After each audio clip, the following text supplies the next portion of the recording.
안녕하세요. 저는 남편과 함께 고깃집을 하고 있는 40대 여자입니다. 옛말에 피는 물보다 진하다고 하잖아요. 하지만 그 피보다 진한 게 돈인 사람들이 있다는 걸 알게 된 치가 떨리는 사건이 제게 벌어져 이렇게 사연을 보내게 됐네요. 줄곧 경상남도 작은 동네에서 나고 자란 전 어렸을 때 부모님이 돌아가셔서 제 몸 하나 건사하기 위해 악착같이 살아왔습니다. 식당 주방일, 서빙, 마트 캐셔, 건물 청소에 간병, 아이 돌보미 등 부모라는 비빌 언덕이 없으니까 정말 손에 잡히는 대로 일하며 나름 열심히 살았어요. 그렇게 바쁘게 사니까 자동으로 결혼은 제게 먼 이야기가 되었죠.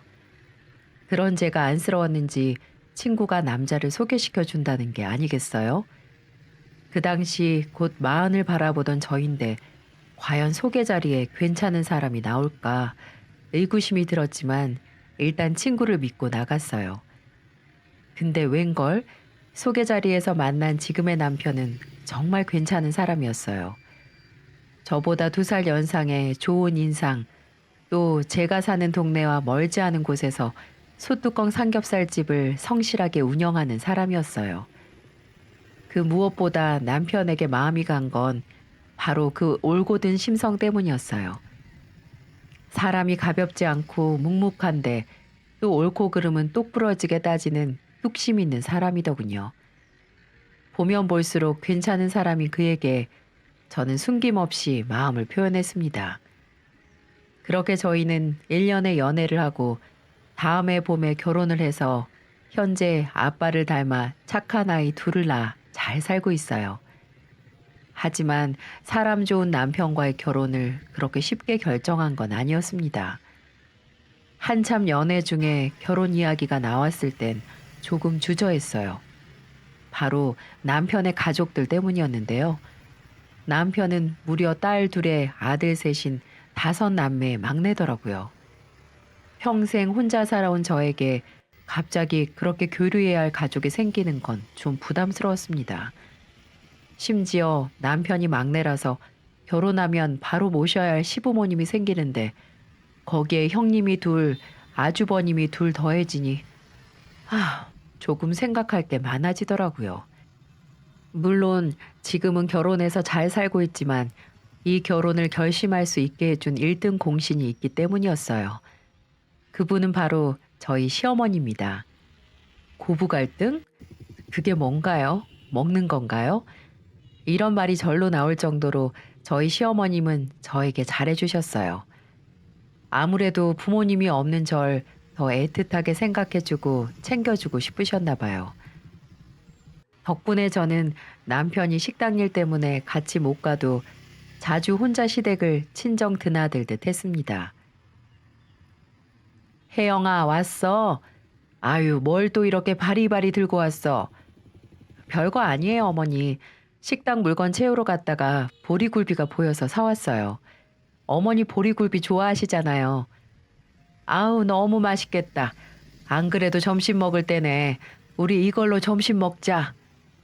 아, 어머니, 제가 상 차릴게요. 앉아 계세요. 엄마 집에 왔으면 그냥 편하게 앉아서 엄마가 해주는 밥 먹고 가는 거야. 옆에 앉아서 재미있는 얘기나 해줘. 제가 시댁에 가면 어머니는 한사코 주방에 들어가셔서 나오지를 않으셨어요. 혜영아, 이것도 먹어봐. 혜영아, 요즘 이게 제철이야. 혜영아, 밥 먹었으니까 과일 먹을까? 혜영아, 뭐 먹고 싶은 거 없니? 마치 며칠 굶은 자식 챙기듯 늘 제가 배불러서 소파에 드러누워 못 움직이는 모습을 보셔야 속이 편하다고 하셨어요. 시댁에서 제가 할 일은 어머니 옆에 앉아 도란도란 이야기를 하는 것 뿐이었죠. 농사일로 바쁘고 무뚝뚝한 시아버지와 또 남편을 제외한 자식들은 모두 먼 수원에 살고 있어서 늘 적적해 하셨던 어머니에게 전 딱 좋은 말상대가 되어주었죠.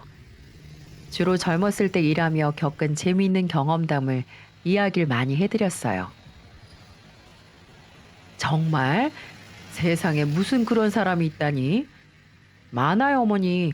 저 마트에서 일하면서 정말 별별 사람 다 겪어봤어요.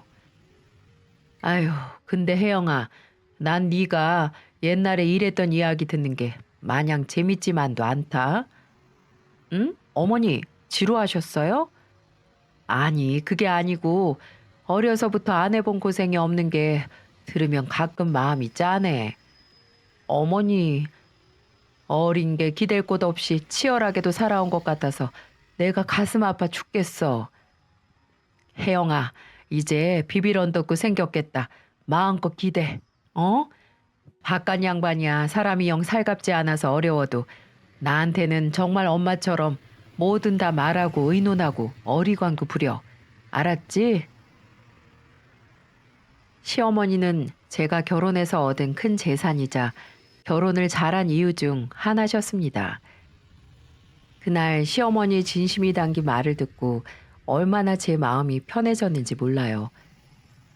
정말 힘들면 찾아가는 따뜻한 집이 생긴 것 같아 든든했죠.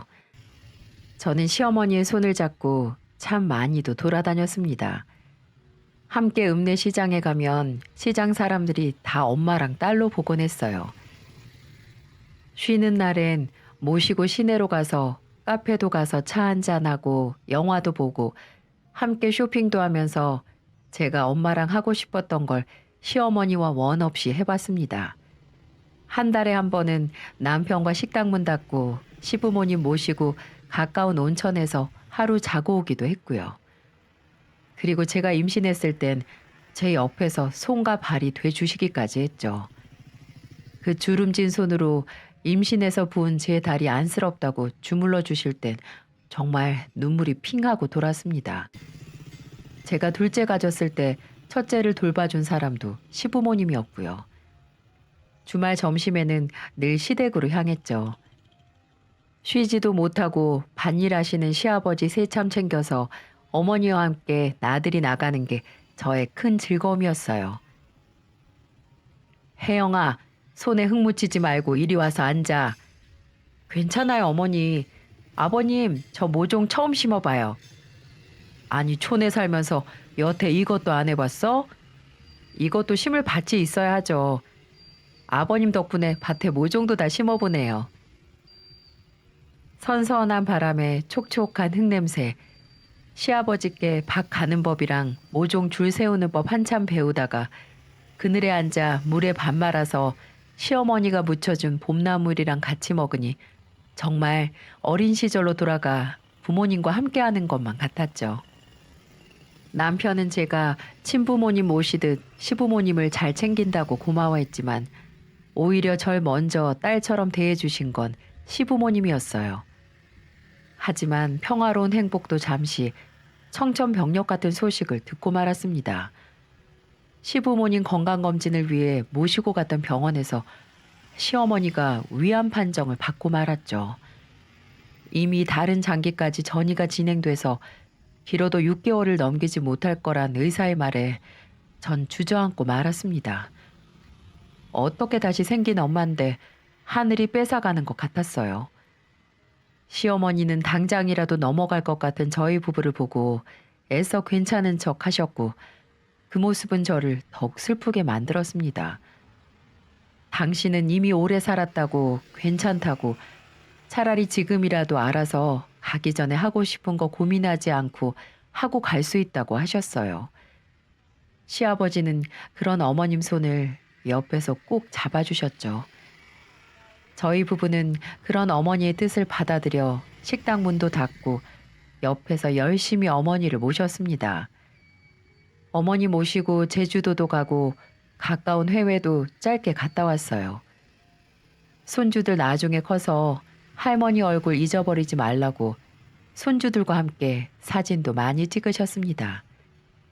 끝에는 병원에서 약물 치료받다가 가셨지만 병원 들어가기 전까지는 하고 싶었던 거 다 하고 간다고 만족한다며 아이처럼 웃으셨어요. 어머님이 돌아가시기 전 깡마른 손으로 제 손을 잡고 말씀하시던 게 아직도 꿈처럼 기억이 생생하네요. 혜영아, 내가 미안하다.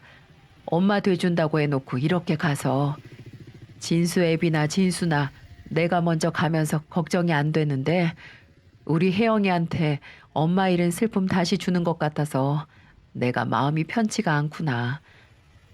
어머니, 그런 말씀 하지 마세요. 어머니가 저한테 그동안 얼마나 잘해주셨는데요. 저 정말 결혼 잘했어요. 어머님처럼 좋은 엄마도 생기고 하나님이 저 젊어서 고생했다고 어머님을 보내주셨던 것 같아요. 고마워, 혜영아. 내가 해주고 싶은 게 많았는데 오히려 받기만 하다 가는 것 같다. 고맙다, 혜영아. 정말 고마워. 의지하던 커다란 기둥이 뿌리째 뽑힌 기분이었어요. 그렇게 시어머니가 돌아가시고 안 그래도 슬프고 힘든데 이게 또 무슨 일일까요? 장례식을 준비하면서부터 또 다른 고난이 저를 기다리고 있었습니다. 시어머니라는 큰 산이 사라지자 그 자식이라는 사람들이 기다렸다는 듯 본격적으로 속내를 드러내기 시작하더군요. 시어머니와 남편을 제외한 4명의 자식들의 사이가 좋지 않다는 건 저도 잘 알고 있었습니다. 1년 중 그들이 부모님께 얼굴을 비출 때는 오직 명절, 아니 그마저도 코빼기도 보이지 않았죠. 심지어 가끔 오는 것도 모두 목적이 있을 때뿐이었어요. 심지어 시어머니 위암 판정받고 나서 제대로 찾아와 얼굴 한번 비춘 적이 없었어요. 시어머니가 편찮으시기 전에 있었던 일입니다. 저는 그날도 어김없이 어머니가 좋아하는 제철 과일하고 홍어무침을 싸들고 시댁으로 향했어요. 근데 현관문에 처음 보는 신발이 있더라고요. 바로 시어머니의 큰딸이었습니다. 남편에게 듣기로 큰형님은 몇 년 전 여러 건의 명의 도용으로 수감 생활을 하고 나왔다고 하더라고요. 형기 채우느라 제 결혼식에도 오지 못해 그날 처음 얼굴을 본 거였어요. 감옥에서 나오고도 전혀 시어머니께 찾아오지 않던 사람이 갑자기 나타나자 조금 쎄하더라고요. 시어머니의 표정도 어딘지 굳어 계셨고요. 처음 만난 큰형님은 어찌나 목청이 크던지 뭐 좋게 말하면 화통한 성격처럼 보이더군요. 어머, 우리 막내 올케인가 보다. 반가워요. 나 진수 누나야. 큰 누나. 아, 네. 안녕하세요. 처음 뵙겠습니다. 아, 너무 뻣뻣하게 굴지 마. 이제 한 식구 돼서 자주 얼굴 볼 텐데. 너 바쁘다며. 슬슬 가봐라. 아, 엄마. 큰딸 오랜만에 왔는데 왜 이렇게 매정해? 참 노인네 까탈스러워. 갈 테니까 여기 요 번호로 보내면 돼요. 엄마, 부탁해요. 시어머니에게 쪽지를 건넨 큰형님은 그렇게 바람처럼 사라졌습니다. 아무래도 느낌이 이상했고 번호라는 게 계좌번호 같기도 해서 설마 돈 달라고 온 건가 싶었어요. 시어머니에게 물어도 걱정 말라고 알 거 없다라고만 하셔서 이제 막 식구로 들어온 제가 나서기도 껄끄러웠죠. 이때 제가 조금이라도 도움을 드렸어야 했는데 큰형님의 방문 이후 마치 그게 신호탄처럼 작은 형님과 그 아래 동생들도 전화를 하거나 찾아오기 시작했었죠. 물론 모두 필요한 게 있을 때만요. 이혼해서 노래방을 운영한다는 작은 형님은 그 노래방마저도 장사가 안 돼서 거의 폐점 수준이라고 했어요. 이혼 전에 하도 부모님 얼굴 보러 오지 않아서 답답했던 어머님이 신혼집에 찾아가니까 피곤하다고 문전박대하던 차가운 사람이라고 남편에게 들었거든요. 그러던 작은 형님은 이혼 후 매번 술 먹고 전화해 시어머니에게 우는 소리를 했죠. 가끔 시댁에 있던 제가 전화를 먼저 받기도 했습니다. 시어머니가 작은 형님의 전화를 받을 때면 그래 알어. 그래 힘들겠지. 근데 내가 그만한 돈을 어디서 구하니? 이런 식으로 누가 봐도 돈 달라는 딸의 말을 거절도 못해서 쩔쩔매는 내용뿐이었습니다. 한 번은 또 어김없이 나부터 전화가 걸려왔고 제가 먼저 전화를 받은 날이었어요. 여보세요? 이게 누구야? 누구야? 올케? 아, 네, 안녕하세요. 아, 나 수원 성임이, 나 성임인데 우리 엄마 좀 바꿔. 누가 봐도 또 술을 먹고 전화를 하셨더라고요. 아, 혀 꼬인 음성을 듣는데 오늘은 또 무슨 말로 어머님 속을 썩힐까 짜증이 치밀어 오르더군요. 어차피 좋은 소리도 안 할 텐데 전 작은 형님과 시어머니의 통화를 중간에서 막기도 했어요. 어쩌죠? 어머님이 이제 막 식사하시고 낮잠 주무시는데요. 아, 뭐야. 깨우면 되잖아. 깨워, 얼른. 이제 막 잠드셨어요. 나중에 다시 거세요, 형님. 제가 전화 왔었다고 말씀드릴게요. 됐어. 뭐야, 진짜. 딸이 엄마랑 통화하겠다는데, 어? 형님도 낮술 말고 낮잠 자고 술 깨세요. 끊을게요. 술 취한 와중에도 통화 내용을 기억하는지 이 통화 이후에 저에게 유독 못되게 굴었습니다. 그래도 뭐 1년에 한 번 얼굴 볼까 말까 싶은데 그게 뭐 대수인가 했네요. 저 결혼하고 딱 한 번 시댁 식구 모두가 명절에 모인 적이 있었습니다.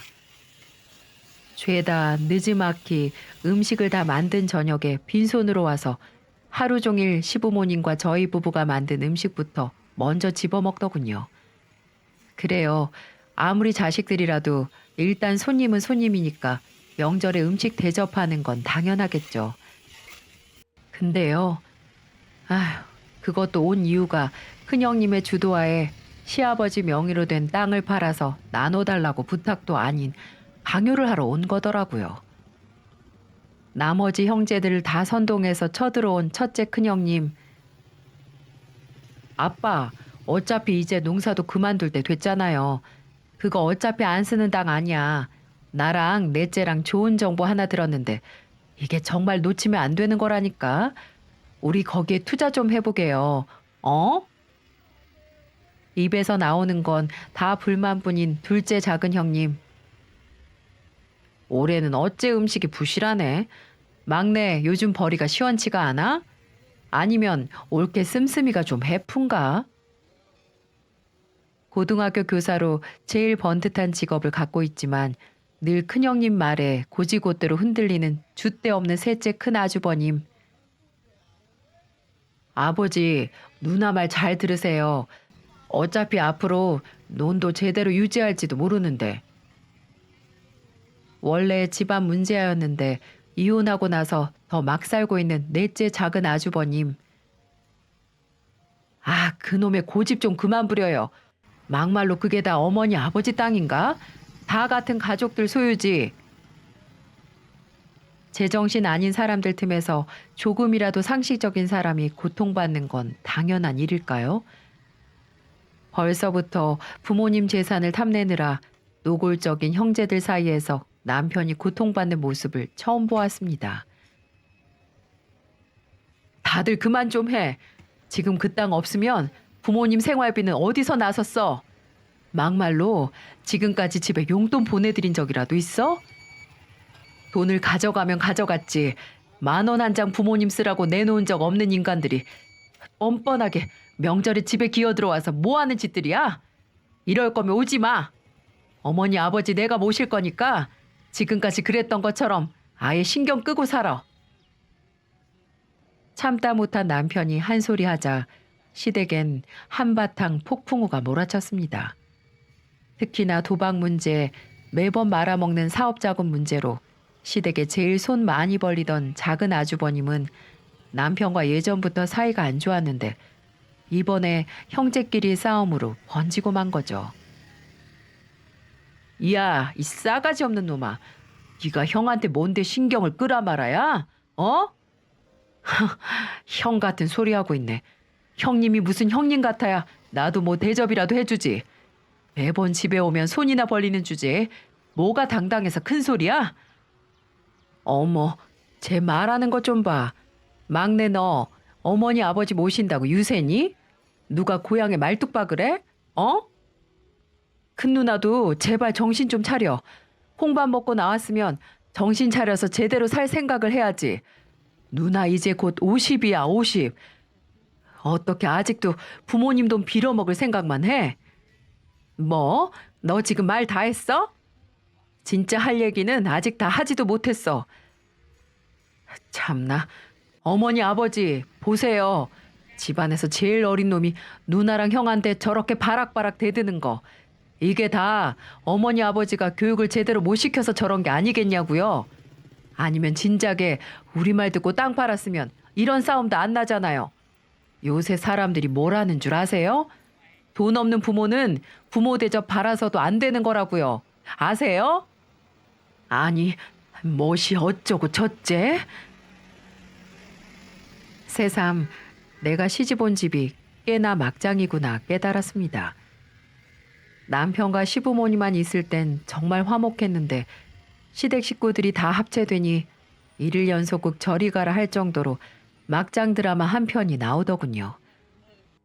하지만 막장도 막장 나름이지 어머니 장례식에 참석하지 않는 자식들이라뇨. 기가 막혔습니다.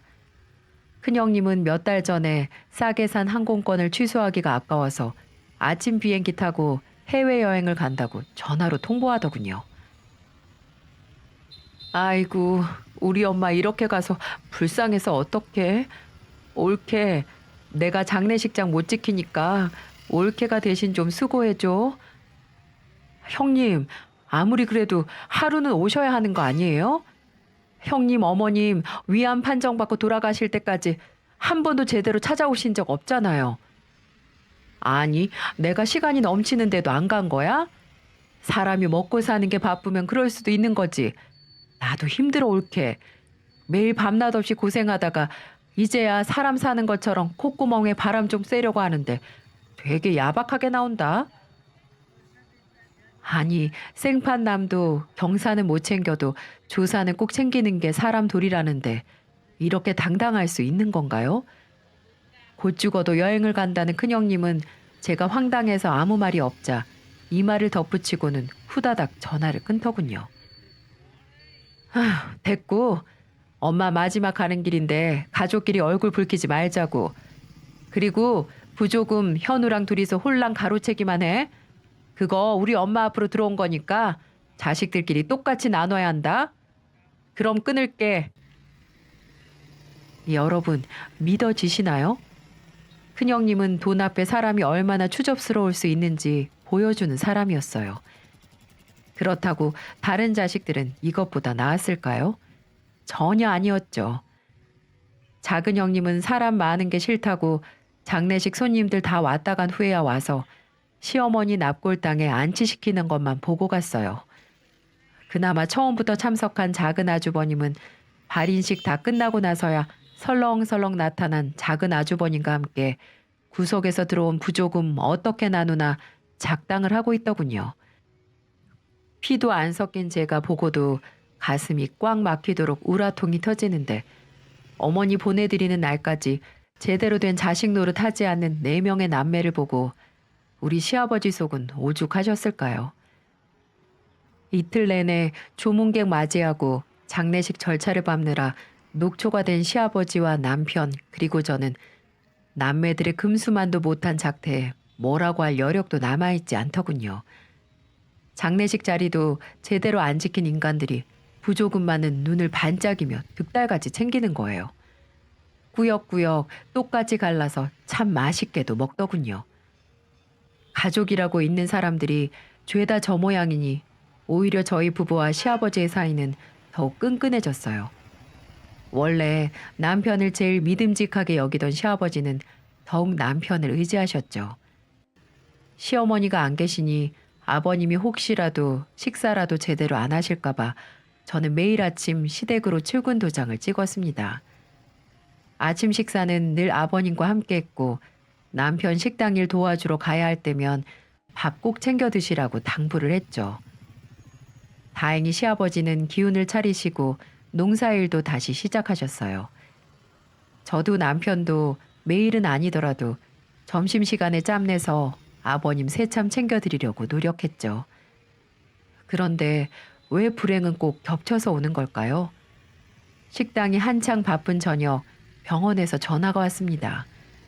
나쁜 소식은 울리는 전화 벨소리부터 불안하더군요.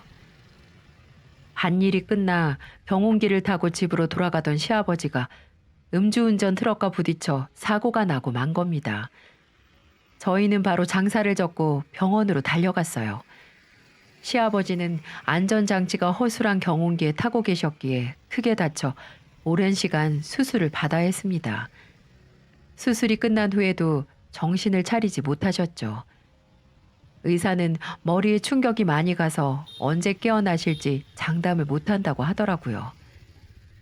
이제 막 시어머니 보내드리고 좀 괜찮아졌는데 이대로 시아버지까지 가신다면 남편과 저 둘 다 정말 견디지 못할 것 같았어요. 담당 선생님과 상담이 끝나고 병원 수속을 끝마치자 그나마 제정신을 차리고 시댁 식구들에게 연락을 했습니다. 인성 개차반인 인간들이지만 일단 자식은 자식이니까 연락을 하는 게 도리라고 생각했어요. 그런데 이 인간들이 연락받고 곧바로 병원으로 오겠다는 게 아니겠어요? 아니, 이제야 정신을 차렸나? 부모님 중에 한 분 먼저 돌아가시니 이제라도 잘하려는 건가 싶었죠. 남편은 그들의 빠른 태세 전환이 꺼림직하다고 했어요. 그리고 그 예상은 절대 빗나가지 않았죠. 남매들은 바로 온다고 해놓고 3일 뒤에야 단체로 우르르 나타났습니다. 아니 아빠, 큰딸 왔어. 이게 무슨 일이래. 그러게 왜 다 늙어서까지 농사를 한다고 해서 이 난리야. 참나, 자식들 말 곧 죽어도 무시하더니만 벌 받은 거라고 해도 할 말 없지. 얘, 왜 1인실이야? 이거 비용 누가 낸다고? 오자마자 터진 입에서 나오는 말들이 죄다 가관이더군요. 어쩜 병상에 누워 못 일어나는 아버지에게 저 따위 말밖에 못하다니 정이 떨어지다 못해 치가 떨리더라고요. 남편은 병실에서 큰 소리 낼 수 없어서 화를 꾸역꾸역 참는 게 보였습니다. 작은 누나한테 내라고 안 해. 내가 낼 거니까 걱정하지 마. 너 혹시 엄마가 가기 전에 너한테만 돈 주고 갔니? 뭐? 아니 이상하잖아. 너 고깃집 장사 얼마나 한다고 언제 깨어날지도 모르는 아버지를 1인실에 모셔? 바른 대로 말해. 엄마한테 뭐 받았어?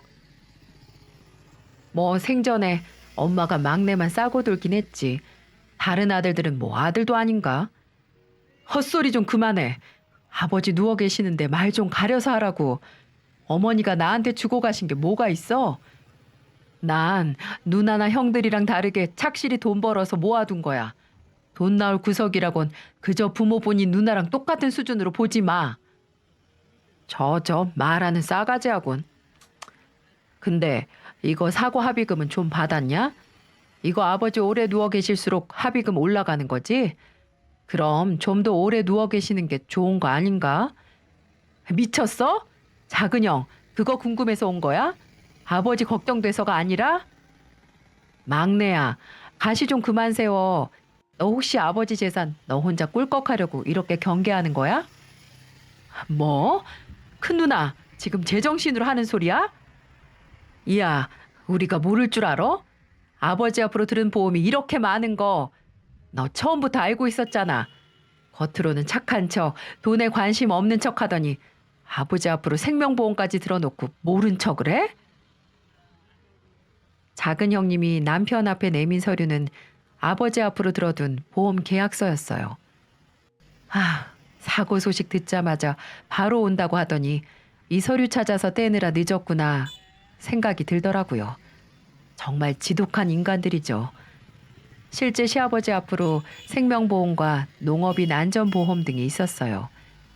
그중 농업인 안전보험은 이런 보험이 있는지 알지 못했던 시아버지를 위해 남편이 들어 비용을 내고 있었죠.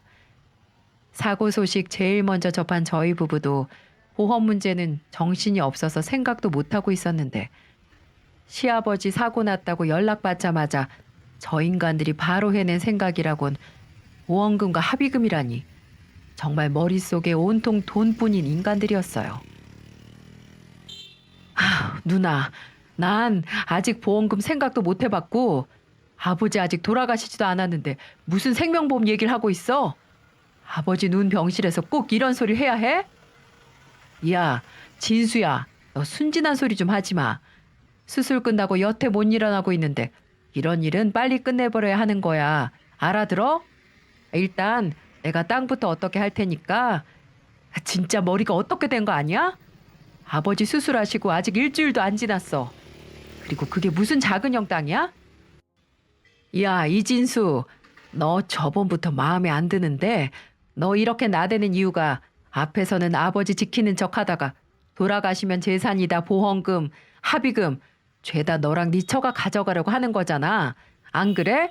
너만 아버지 자식이야? 우리도 아버지 자식이야. 작은 형님, 말이 너무 심하신 거 아니에요? 저랑 남편이 시부모님 모시는 게 고작 돈 때문이라고 뭘 믿고 그렇게 확신하시는 건데요. 그리고 평생 코빼기도 안 보이시다가 돈 필요할 때만 술 먹고 전화하는 게 무슨 자식이에요? 참다 못한 제가 소리치자 작은 형님은 얼굴이 시뻘개지더군요. 지금까지 시어머니께 전화로 주정 부릴 때 제가 옆에 있던 거 뻔히 아는데 본인도 할 말 없겠죠. 그때 합주기처럼 입 꾹 다물고 있던 큰아주버님이 나섰습니다. 재수 씨, 말 함부로 하시네. 보험금에 합의금, 그리고 땅 팔면 나올 돈까지 합치면 좋긴 몇 억을 될 텐데 그걸 두고만 보고 있어, 그럼? 그러니까 그걸 왜 벌써부터 따지고 있냐고. 아버지가 돌아가신 것도 아니고 아버지는 분명 누나들이랑 형들한테 땅 안 판다고 하셨는데 맡겨놨냐? 어? 맡겨놨어? 야, 이 자식아, 우리도 뭐 좋아서 이러는 줄 아냐? 나는 요번 달까지 빚쟁이들한테 갚아야 할 돈이 있고 작은 누나도 노래방 당장 밀린 월세만 산더미인데 아버지가 지금까지 우리한테 뭘 해줬냐? 어? 말년에라도 자식들을 위해 뭐라도 하시고 가는 게 아버지한테도 좋은 일이다 너. 누가 작은 형한테 빚지라고 했어? 그렇게 왜 도박을 해서 돈 무서운 줄도 모르고 빚이나 지고 다니는 거야? 누나도 그래. 노래방이 안 되면 장사 접고 딴 일 알아봐. 제발 좀 이제 나이도 든 인간들이 본인들 일에 알아서 책임 좀 지라고. 아버지 돈 좀 그만 탐내란 말이야. 굶주린 짐승 마냥 병상의 아버지 돈을 노리는 추잡한 인간들. 그리고 그런 남매들과 혼자서 싸우는 남편을 보니 눈앞이 깜깜해지더군요. 사고로 누워있는 와중에도 자식들의 탐욕에 가득한 모습을 봐야 하는 시아버지가 너무나 안쓰러웠습니다. 저는 침대 옆 간이의자에 주저앉아 의식 없는 시아버지의 손을 꼭 하고 잡으며 빨리 합의금이라도 먼저 받아서 나누자는 작은 아주버님의 말을 듣고만 있었어요. 그때 믿을 수 없는 일이 일어났습니다. 아무튼 재산 분할이 빨리 될수록 이 꼴 안 볼 수 있는 거야. 그러니까 너희들한테 줄 돈 한 푼도 없어. 순간 제가 잡고 있던 손에 힘이 들어가더니 시아버지께서 일어나신 게 아니겠어요? 아버님, 아버지. 병실은 그야말로 충격에 휩싸였습니다. 시아버지는 병상에서 아픈 몸을 힘겹게 일으켜 앉으셨어요. 당황해서 멍청한 얼굴로 뻥찐 4명의 남매들에게 소리치셨어요. 너희들은 자식도 아니야. 부모가 아파서 이렇게 누워있는데 내 머리맡에서 재산이나 나눌 생각이나 먼지한 후레 자식들은 이제 내 자식 아니다. 알아들어? 아빠, 입 다물어. 큰애 너 네 애미 죽고 나한테 전화해서 뭐라고 했어? 감옥 갔다 와서 일자리가 안 구해진다고 입에 풀칠할 수도 없어서 너무 힘들다고 도와달라고 했지. 그래서 내가 뭐라고 했냐? 내려와서 잠깐 아버지랑 같이 논 농사라도 하자. 버는 돈 너한테 더 많이 떼어줄 테니까 자리 잡기 전까지 같이 일하자고 했지. 근데 너 그때 나한테 뭐라고 했어? 필요 없다고 전화 딱 끊더니만. 다음날 너 내려와서 애비 앞에서 뭐 했는지 너 기억나지?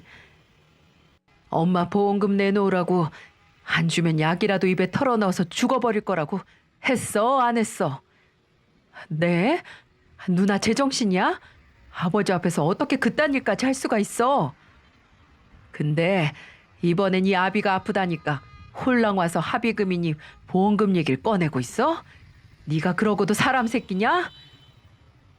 아버지, 우리도 사정이 너무 급하니까 아버지라고 부르지도 마라. 넌 공부해서 선생이란 놈이 아픈 아버지 뜯어낼 궁리나 하고 있어? 네가 그러고도 애들을 가르쳐? 지금까지 아쉬울 때만 손 벌리고 와서 받아간 돈은 그래, 나도 먼저 간 너희 어미도 자식 교육 잘못시킨 벌이라고 생각할 테니까 아무 말도 말고 당장 나가라. 찾아오지도 말고 연락도 이제 하지 말어. 나도 앞으로 진수만 내 자식이라고 생각하고 살 거니까 너희 네 명도 이 아버지 없는 셈 치고 살아.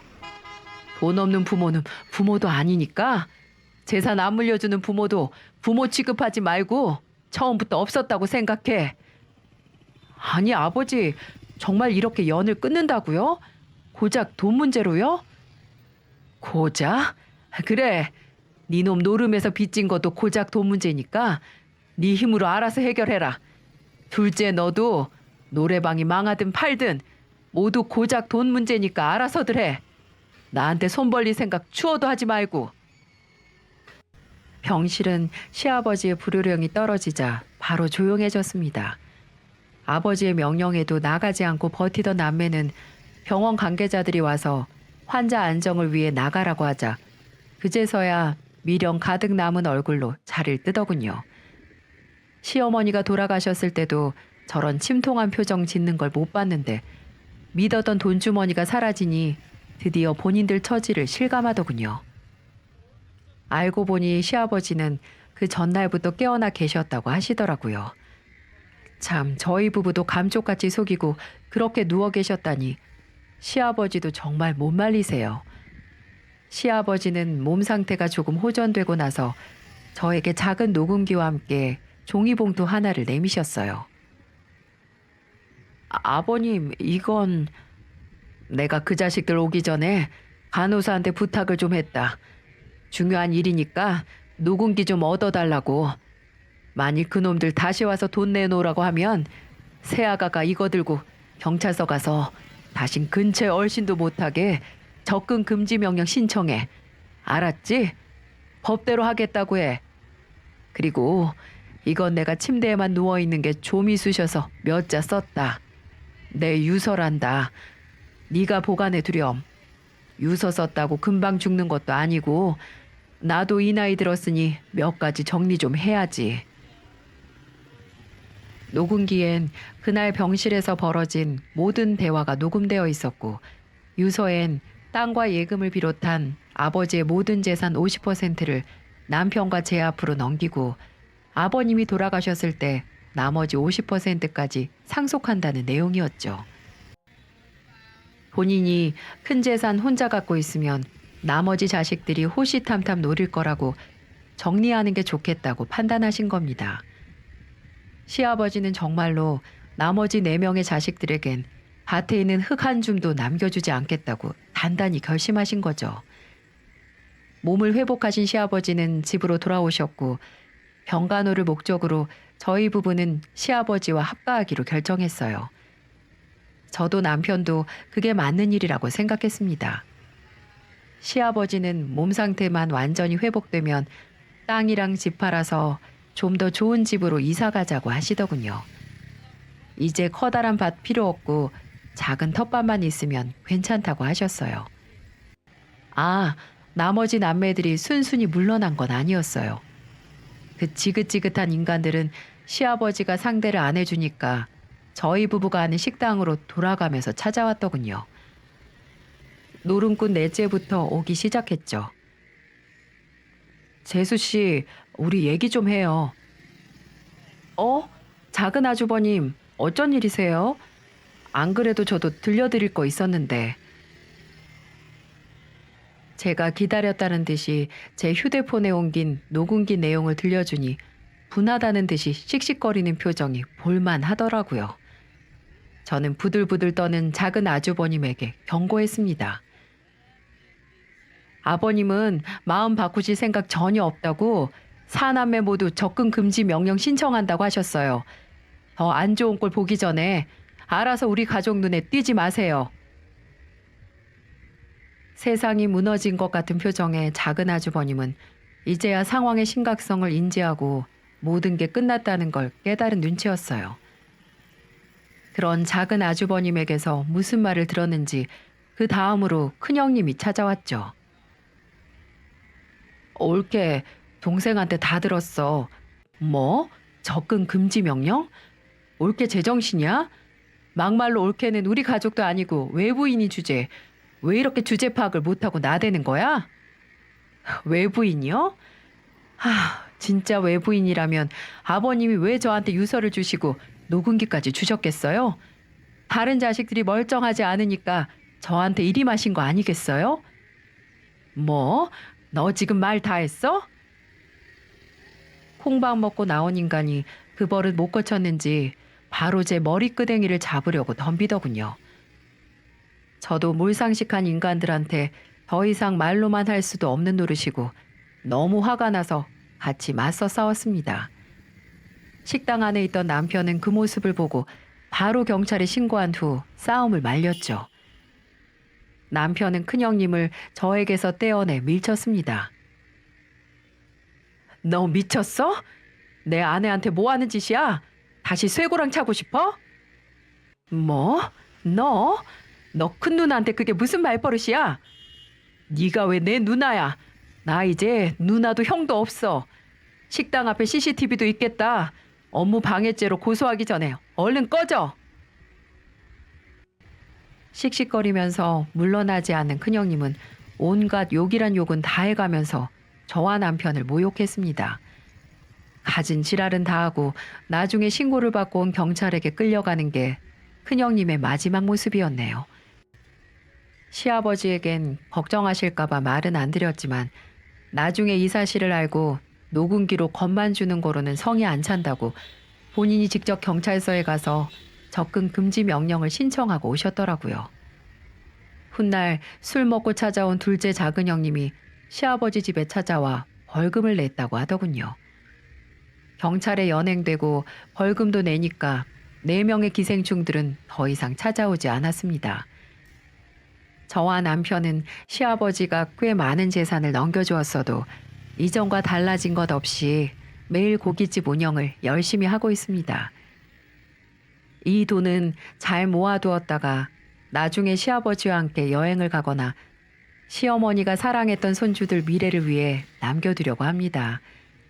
시아버지는 젊었을 때 돈 좀 쓰면서 살라고 하시지만 오히려 젊었을 때 더 일해야죠. 밭일을 청산한 시아버지의 새로운 취미는 바로 집짓기인데요. 저희 부부와 손주들과 다 함께 살 집을 짓겠다고 선언하셨거든요. 물론 전문가의 도움을 받으셔야겠지만 벌써 새로운 일을 시작했다는 기대감에 근질거리시는지 밤잠 아끼시면서 집 짓는 동영상을 찾아보고 계세요. 정은 예정이 좋고 집은 새 집이 좋다라는 말이 있잖아요. 마음고생 함께하며 정든 가족과 새로운 집에서 새 출발하실 생각에 하루하루 즐거워 보이는 아버님의 얼굴을 보면 저도 기분이 좋아집니다. 미운 자식이었지만 5명은 더 있던 식구가 줄어서 마음이 허하시진 않으실까 했는데 친딸 같은 며느리와 예쁜 손주들이 그 자리를 채워드릴 수 있겠죠. 앞으로 전 시아버지가 친자식에게서 받은 상처를 보듬어드리고 돌아가신 시어머니가 저에게 주신 사랑을 제가 사랑하는 사람들에게 열심히 베풀면서 살겠습니다. 지금까지 제 사연 들어주셔서 감사합니다. 모두 행복하세요.